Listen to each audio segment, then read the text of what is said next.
Hey, what's up everybody? Today I got here Parmesan crisps. You love them, I love them. I'm gonna be showing you how to make these on a flat top. You could also use a non-stick pan. We'll also make some other awesome Parmesan treats and garnishes. You'll of course need Parmesan cheese to make these crisps. You can also add herbs and spices if you desire. How much cheese you'll need will depend on how many you want to make. You're only going to be needing to cook these for 35 to 45 seconds on each side until they're golden brown. You don't want to overcook these. You really just want to cook them enough to get them golden brown. When they get gold around the edges, flip them over, do the same thing to the other side, and then allow them to cool all the way to really get them crispy. All right, I got some of my cheese laid out here on the flat top. As you can see, this in particular one is laid on real heavy. These are gonna be a little bit thicker. They're gonna be a little bit softer in the middle, and this is gonna be ideal for pizza crust, a taco shell, if you wanna make a tostada, something of that nature that has a little bit more bite to it.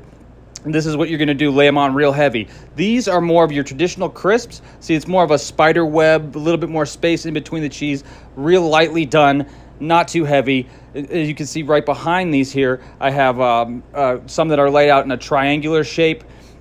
You can really mold these while they're still hot and melting. So if you want, you can make them rectangular or square shape, great for salad toppings as well. While these are still hot and cooking, they are quite malleable. So you can go at them with a spatula or one of your other utensils and really sculpt them into the shape that you desire them to be.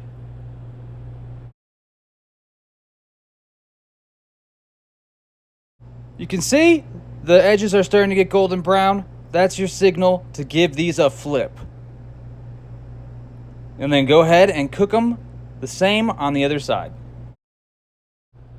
Now, if for some reason you're cooking one of these and it gets stuck on there and you cannot get it to peel over, flip your spatula over all the way and make a little wedge and slowly peel around at the edges first.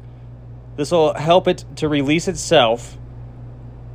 Allow it to keep cooking a little bit more and lightly peel away, careful not to rip it. See, now it's free and you can flip it over.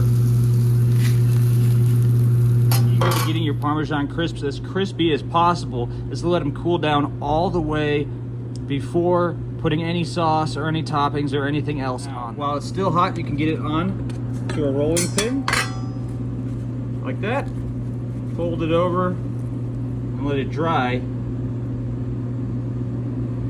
Use your hand to really press it on there and help it take the shape that you'd like. And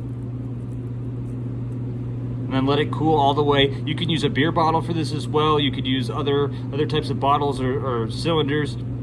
Really, you just use your imagination and be creative here. It's actually a lot of fun to mold these. I've made another one here on the edge of this whisk handle that I've let cool all the way. This one's pretty cool. It's really more like a cone. That could be a really cool garnish for a plate, or you could fill it up with something inside. Possibly like a savory cannoli type of shell. That could be a cool idea. Go back here to this one. It's almost hardened all the way, so I'm gonna pick it up. If you want to do a taco shell with it, you can just push a little bit close the edges until it really takes its form. Then you can finish letting that dry with the rest of your beautiful creations. We got your traditional Parmesan crisp here. I made some square ones, great for croutons or salads, soups. I've also molded one into the shape of a triangle. You can do that as well. We've got larger one here. You can use that for a tostada, or even make one larger like this and use it for a pizza crust. Keto friendly, of course. This was that awesome cannoli shell style that I made. You can do these, you can stack them, you can put meat inside them. Here, one of my favorites, the taco shell. Pretty large, you can fit a lot of meat in there. Amazing alternative to corn tortillas. These are all really, really tasty, crunchy, delicious. Enjoyed this video as much as I enjoy these.